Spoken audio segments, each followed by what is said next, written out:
आज दिल्ली में लगभग 74,000 टोटल कोरोना के केस हो चुके हैं। 74,000 काफ़ी केसेस हैं, लेकिन इसको अगर हम थोड़ा समझने की कोशिश करें तो मैं यही कहूँगा कि अभी स्थिति काबू में है। चिंता की बात है, लेकिन घबराने की बात नहीं है। कुछ दिन पहले तक हम लोग लगभग 5 से 6 हजार टेस्ट रोज किया करते थे। जब हम 5 से 6 हजार टेस्ट रोज कर रहे थे तो 2 से 2,500 केस रोज आते थे पॉजिटिव।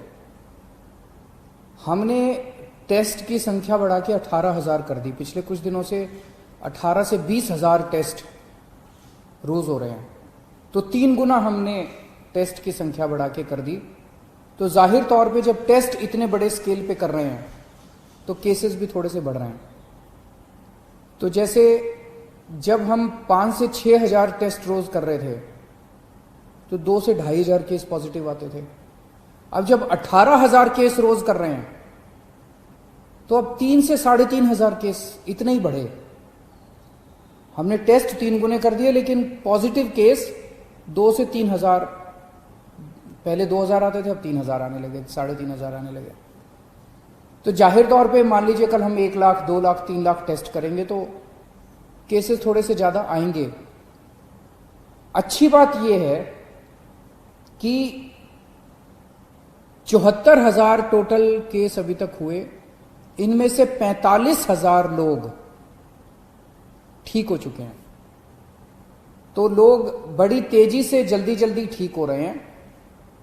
ज्यादा टेस्ट करने की वजह से ज्यादा संख्या बढ़ती हुई दिख रही है, लेकिन लोग ठीक बहुत तेजी से हो रहे हैं। 2400 के करीब टोटल लोगों की अभी तक मौत हुई है दिल्ली में। आज की डेट में 26,000 टोटल पेशेंट हैं। अभी कोरोना के 26,000 टोटल पेशेंट हैं। उन 26,000 में से केवल 6,000 हॉस्पिटल में हैं। बाकी सब अपने घर पे अपना इलाज करा रहे हैं। बाकी सारे पेशेंट माइल्ड, थोड़ा बुखार है, थोड़ी खांसी है, ऐसे ही हैं। 6,000 पेशेंट अस्पतालों के अंदर हैं। मैं पिछले कुछ दिन का डेटा देख रहा था। 19-20 तारीख के बाद से, आज 26 तारीख हो गई ना, पिछले 1 हफ्ते में टोटल बेड की संख्या, जो बेड पे पेशेंट सभी हैं, जो बेड्स ऑक्यूपाइड हैं, वो लगभग 6,000 के करीब रही है। मतलब कभी किसी दिन 6,000 है, किसी दिन 6100 बेड है, किसी दिन 6200 है, किसी दिन फिर 6100 आ जाती है, किसी दिन फिर 6150 हो जाती है। यानी कि हालांकि रोज 3-3,500 मरीज नए आ रहे हैं, लेकिन इन नए मरीजों को हॉस्पिटल के बेड्स की ज्यादा जरूरत नहीं पड़ रही। इसका मतलब ये सीरियस मरीज नहीं है। दिल्ली में जितने लोगों को कोरोना हो रहा है वो माइल्ड कोरोना हो रहा है, हल्का कोरोना हो रहा है। कोरोना होता है वो ठीक हो जाते हैं, उनको अस्पताल जाने की कम लोगों को जरूरत पड़ रही है। और जितने लोगों को अस्पताल से छुट्टी मिल रही है, लगभग उतने ही लोगों को अस्पताल जाने की जरूरत पड़ रही है। तो बेड की रिक्वायरमेंट जो है अपने दिल्ली में, वो अब 6,000, पिछले 1 हफ्ते से लगभग 6,000 बेड्स की जरूरत है। और अभी हमारे पास दिल्ली में 13,500 बेड हमने तैयार कर रखे हैं। अस्पतालों में 13,500 बेड इस टाइम अपने तैयार हैं। उसमें से 7,500 बेड खाली हैं और केवल 6,000 बेड पे पेशेंट हैं। और ये 6,000 बेड पिछले 1 हफ्ते से लगातार कांस्टेंट आ रहा है। मुझे ऐसा लगता है कि आने वाले समय में अगर जरूरत पड़ी तो शायद हो सकता है आईसीयू के बेड की जरूरत पड़े। अब हमें लोगों की जान बचाने के लिए हो सकता है आईसीयू के बेड बढ़ाने पड़े। तो हम दोनों ही कर रहे हैं। हालांकि हमने आज 13,500 बेड हमारे पास है, 7,500 बेड खाली हैं, फिर भी आज हमने कैबिनेट करी थी, कैबिनेट में हमने बुराड़ी के अस्पताल में 450 बेड और बढ़ाने की परमिशन दे दी, उसका पैसा सैंक्शन कर दिया। दिल्ली के बैंक्वेट हॉल्स के अंदर, अभी आप लोगों ने अखबारों में पढ़ा होगा, मैं परसों गया था, LNJP हॉस्पिटल के सामने एक बैंक्वेट हॉल है, उस बैंक्वेट हॉल के अंदर 100 बेड का हमने इंतजाम किया है। ऐसे ही दिल्ली के जगह जगह बैंक्वेट हॉल्स के अंदर हम बैंक्वेट हॉल को अस्पताल के साथ जोड़ देंगे। उस बैंक्वेट हॉल में हम बेड, दिल्ली के कई सारे बैंक्वेट हॉल्स में बेड्स का इंतजाम कर रहे हैं। तो हम हाथ पे हाथ धर के नहीं बैठे। जैसा मैंने कहा, पिछले एक हफ्ते में 6000 बेड से ज्यादा की जरूरत नहीं पड़ रही। आज हमारे पास 13,500 बेड है, फिर भी कल के लिए हम तैयारी कर रहे हैं, परसों के लिए तैयारी कर रहे हैं। अगर बाई चांस ज्यादा जरूरत पड़ती है तो हम उसकी तैयारी कर रहे हैं। बीच में कुछ दिन ऐसे थे, जून के महीने के पहले हफ्ते में, जब थोड़ी सी पूरे दिल्ली के अंदर बेड की कमी हुई थी, मेरे पास भी खूब फ़ोन आते थे। रात रात भर में लोगों के फ़ोन अटेंड करता था, उनके लिए बेड का इंतजाम करता था, इस अस्पताल में उस अस्पताल में। अब स्थिति कंट्रोल में है। अब काफ़ी होटलों के अंदर हमने पिछले 10 दिन में लगभग 3,500 बेड्स का इंतजाम किया होटलों के अंदर, उनको हमने अस्पतालों से अटैच कर दिया। इस वजह से बेड्स इतने बढ़ गए हैं। और अब आने वाले टाइम में बैंक्वेट हॉल में बेड्स लेंगे, बुराड़ी अस्पताल तैयार हो जाएगा, और भी कई सारे स्टेप्स उठा रहे हैं। साथ में ICU के अंदर बेड्स बढ़ा रहे हैं, GTB हॉस्पिटल में, राजीव गांधी हॉस्पिटल में और LNJP में। इन तीनों के अंदर ICU के बेड्स की बहुत बड़े स्तर के ऊपर हम मात्रा बढ़ाने जा रहे हैं, ताकि अगर सीरियस मरीजों को जरूरत पड़े तो उसकी हमारी तैयारी होनी चाहिए। मौत के अंदर कोरोना से लोग, अगर कोरोना, पहली बात तो भगवान करे कोरोना हो ही ना आपको, अगर कोरोना हो भी जाए तो आप सही सलामत ठीक हो जाए। कोरोना की वजह से मौत नहीं होनी चाहिए। उसे रोकने के लिए, उसे कम करने के लिए हमने 2 बहुत महत्वपूर्ण कदम उठाए हैं। एक तो है प्लाज्मा थेरेपी। आपने सुना होगा, कुछ दिन पहले मैं प्लाज्मा थेरेपी का जिक्र किया करता था। दिल्ली पहला राज्य था पूरे देश में जहां प्लाज्मा थेरेपी को हम लोगों ने बड़े उत्साह के साथ शुरू किया। हमने इसके ट्रायल किए, LNJP अस्पताल में इसके ट्रायल हुए। 29 केसेस के ऊपर ट्रायल किए गए और उनके नतीजे बहुत अच्छे आए। उन नतीजों को फिर हमने केंद्र सरकार में सबमिट किया। अब हमें 200 और पेशेंट्स के ऊपर प्लाज्मा थेरेपी करने की इजाज़त मिली है। तो सरकारी अस्पतालों में LNJP और राजीव गांधी अस्पताल में प्लाज्मा थेरेपी की इजाज़त मिली है, और इसके बाद कई सारे प्राइवेट हॉस्पिटल्स ने भी प्लाज्मा थेरेपी की इजाज़त ले ली है। कई सारे प्राइवेट हॉस्पिटल्स भी इस टाइम प्लाज्मा थेरेपी कर रहे हैं। इसके नतीजे ये दिखाते हैं कि अगर कोई मॉडरेट पेशेंट है, अगर कोई बहुत सीवियर पेशेंट है, वेंटिलेटर पे है, मल्टी ऑर्गन फेलियर हो चुका है, ऐसे पेशेंट्स को तो शायद प्लाज्मा थेरेपी से बचा पाना मुश्किल हो।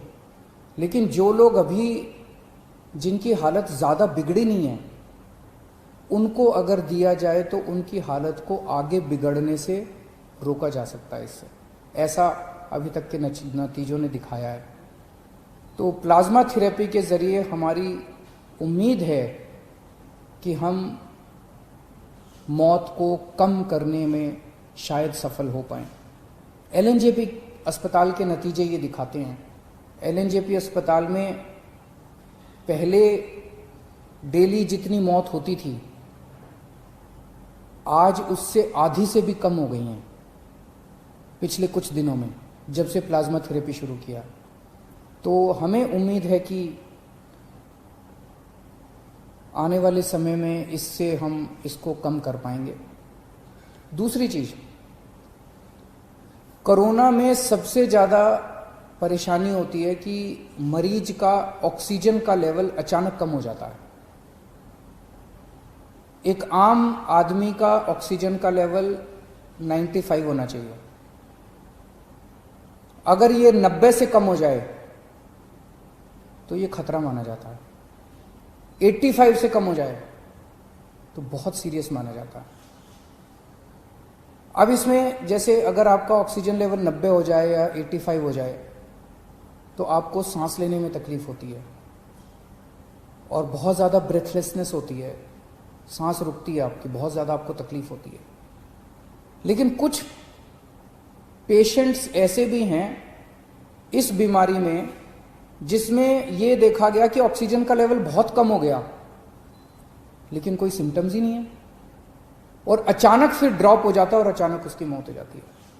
तो इसके लिए हमने एक निर्णय लिया है, निर्णय नहीं लिया, लागू कर दिया है कि जितने लोग घरों में जिनका इलाज चल रहा है, होम आइसोलेशन में हैं, माइल्ड सिम्टम वाले हैं, ए सिम्टम बिना लक्षण वाले मरीज हैं, जिनको कोरोना है लेकिन कोई लक्षण नहीं है, ऐसे सारे मरीजों के घर में हम लोगों ने ऑक्सीमीटर पहुंचा दिया है। हो सकता है कुछ एक बच्चे हों लेकिन लगभग सारे, मेरे को बताया गया कि लगभग सारे मरीजों के घर में ऑक्सीमीटर हम लोगों ने पहुंचा दिया। ये ऑक्सीमीटर आपका सुरक्षा कवच है। जिन जिन लोगों को ऑक्सीमीटर मिला है, कोशिश करके हर घंटे 2 घंटे में एक बार ऑक्सीजन नाप लेना। बड़ी आसान होता है, उंगली में लगा के आप ऑक्सीजन आधे मिनट में नाप सकते हो। अगर आपका ऑक्सीजन लेवल 94 के नीचे आ जाए, आप तुरंत हमें फ़ोन कर देना, आपके घर पे ऑक्सीजन इमरजेंसी में भिजवा देंगे और ज़रूरत पड़ेगी तो आपको अस्पताल में एडमिट कर देंगे। तो ये ऑक्सीमीटर आपका सुरक्षा कवच है। आप अगर ऑक्सीजन अपनी नापते रहोगे तो उम्मीद करते हैं कि फिर आप ठीक रहोगे। मैंने कल एक मरीज हैं जिनका घर में इलाज चल रहा है, कानन साहब, उनसे फ़ोन पे बात की थी मैंने। उनसे मैंने पूछा कि ऑक्सीमीटर मिल गया, वो उनको मिल गया, वो कह रहे हैं बहुत खुश हैं वो। मैं एक बार ही आपको वो वाली उनसे जो मेरी बातचीत हुई वो मैं सुनाना चाहता हूँ। हेलो। हाँ कनन साहब। हाँ सर। हाँ अरविंद केजरीवाल बोल रहा हूँ, कैसे हैं? नमस्ते सर, बिल्कुल ठीक हूँ सर। बिल्कुल ठीक है। कोरोना है ना आपको? हाँ कोरोना है सर, पर अभी बिल्कुल ठीक हूँ, कोई प्रॉब्लम नहीं है सर। मैं कोई सिम्टम नहीं है? नहीं है सर। हाँ तो इसमें कोरोना में ना एक चीज सबसे ज्यादा ध्यान रखनी पड़ती है, वो है ऑक्सीजन लेवल। तो जैसे अपना ऑक्सीजन सेचुरेशन लेवल 95 होना चाहिए। ओके। लेकिन अगर ये 95 से नीचे आता है, 90 से नीचे चला जाता है तो थोड़ा प्रॉब्लम होती है, खतरनाक हो जाता है। ओके। 85 से और नीचे चला जाए तो और खतरनाक, बहुत ज्यादा खतरनाक हो जाता है। ओके। और इसमें कभी कभी पेशेंट्स को वैसे तो ऑक्सीजन लेवल नीचे जाता है तो ब्रेथलेसनेस होती है, सांस लेने में तकलीफ होती है। लेकिन ये बीमारी ऐसी है जिसमें कभी कभी पता ही नहीं चलता और कोई सिम्टम नहीं आते और ऑक्सीजन लेवल नीचे हो जाता है। ओके। इसीलिए आप सब लोगों को हमने ये ऑक्सीजन मीटर, पल्स मीटर भेजा है। मिल गया आपको? हाँ सर, मिल गया सर, मिल गया सर हमको। नाप रहे हैं ना आप अपना ऑक्सीजन? बिल्कुल। हर 2-2 घंटे में नाप लिया करो, इसमें अचानक कई बार गिर जाता है ऑक्सीजन। ओके सर, तो ओके सर। कितना है अभी आपका ऑक्सीजन लेवल? मेरा जो है 97 के ऊपर है बहुत सर, अच्छा। 97-60 ऐसा है सर। 97.6 है, बहुत अच्छा है। घर में कौन कौन है आपके? सर मम्मी है और वाइफ है, 2 बच्चे हैं सर। सबके आप अलग कमरे में रह रहे हो ना? हाँ जी, हाँ जी, हाँ तो जी। उनको तो नहीं होना चाहिए बिल्कुल। बिल्कुल सर, बिल्कुल। और खासकर मम्मी का ख्याल रखना क्योंकि वो बुजुर्ग है ना, उनको हाँ। होने के चांसेस रहते हैं। ठीक है सर। और दिल्ली गवर्नमेंट से फोन आता है डेली आपको गाइड करने के लिए? रोज आता है सर मेरे को। रोज फोन आता है? अच्छा, वेरी गुड वेरी गुड। भगवान आपका भला करे, आप जल्दी ठीक हो, जल्दी स्वस्थ हो, ऐसी मैं कामना करता हूँ। हाँ sir, thank you sir, thank you. आपने मुझसे बात किया, मुझे बड़ा अच्छा लगा सर। थैंक यू कानन साहब। बाय। हेलो। हाँ तो आप लोगों ने बातचीत सुनी कानन साहब से। इस तरह के ढेरों मरीज हैं, जो हज़ारों मरीज हैं जो अभी तक घर में ठीक हो चुके हैं और जिनका अभी घर में इलाज चल रहा है, उनकी भी सेफ्टी के लिए हम कदम उठा रहे हैं और जो अस्पताल में आ रहे हैं उनकी भी इलाज के लिए कदम उठा रहे हैं। तो जो जो लोग बीमार हैं, भगवान से प्रार्थना करता हूँ जल्दी स्वस्थ हों, और जो जो लोग बीमार नहीं हैं, भगवान से प्रार्थना करता हूं कि उनको कोरोना बिल्कुल ना हो। शुक्रिया। मुख्यमंत्री अरविंद केजरीवाल प्रेस कॉन्फ्रेंस को संबोधित कर रहे थे। उन्होंने बताया कि किस तरीके से बेडों की संख्या को बढ़ाया जा रहा है। इसके साथ साथ उन्होंने प्लाज्मा थेरेपी पे भी बातचीत की। आपको बता दें कि दिल्ली में अब तक 74,000 से ज़्यादा केसेस हैं, जिनमें 45,000 से ज़्यादा लोग ठीक हो चुके हैं। वहीं अरविंद केजरीवाल ने यह भी बताया कि अभी टेस्टिंग बढ़ाई जा रही है और 3 गुना टेस्टिंग की वजह से भी कोरोना मरीजों की संख्या ज़्यादा हो रही है, लेकिन चिंता करने की बात नहीं है। स्थिति भले ही भयावह है, लेकिन लगातार टेस्टिंग की जा रही है और मरीज अच्छी संख्या में ठीक होकर घर जा रहे हैं। अभी 26,000 एक्टिव केसेस हैं, जिनमें से कुल 6,000 मरीज ही अस्पताल में हैं, बाकी होम क्वारंटीन किए गए हैं और उनका इलाज भी लगातार किया जा रहा है। फिलहाल के लिए इतना ही। देखते रहिए बी स्टार न्यूज़। नमस्कार।